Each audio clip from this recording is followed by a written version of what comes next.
Ayan po. Oh, kita Oh. yung tayo ko.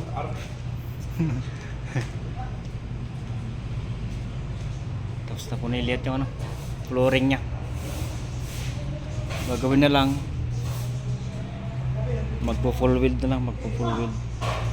Ayan. Kaka-video mo lang ngayon. Video mo na naman. Wala naman nagbago. Meron naman pare. Po-full weld na lang po. Damdama, nasa pa?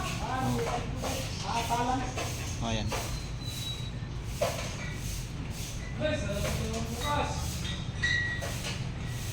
Baka next week flooring na to. Magpo-flooring next week. Ayan. Ah.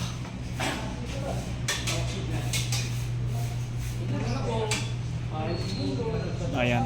Ito pa, balukay ko lang. Wala pang nagawa na ano. Balukay niya na 2 piraso. Oh. Ayan. Kulang pa to, kulang. Baka namimiss na tayo ni Baby John. Baby John.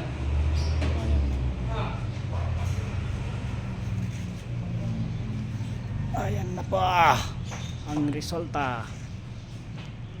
Pero hindi pa patapos yan. Marami pa yan. Oh.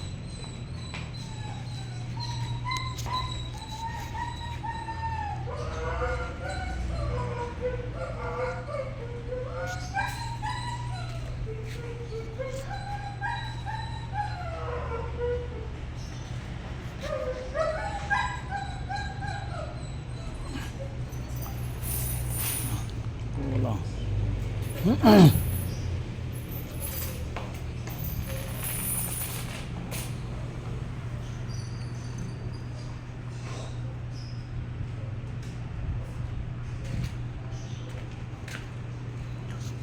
Sige.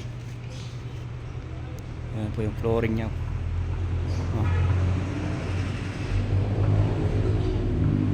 Nilagyan ko po ng ano, ng gold bar na dito sa ano, sa gilid na. Buo na po yan, oh. Pag welding ng sidings, yan. Kasi yung dati po walang gold bar na ganun. Kaya ito po, pinatibay ko na talaga to. Oh. Para mas matibay yung kapitan ng ano, sidings niya. Oh. Ito po. Oh. Nilagyan ko po ng gold bar yan, oh. Diretso yan sa gilid. Pati dun sa kabila. Oh. Pati dun sa kabila. Oh. Nalagyan na. Saka dito sa likod. Oh. Ayan po. Kabila na po yan. Oh. Para mas matibay yung ano, unit.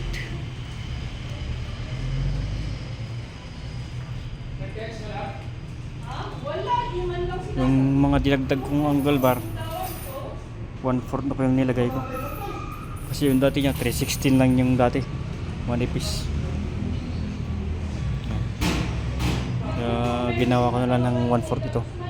1/4 na angle bar. Ayan po.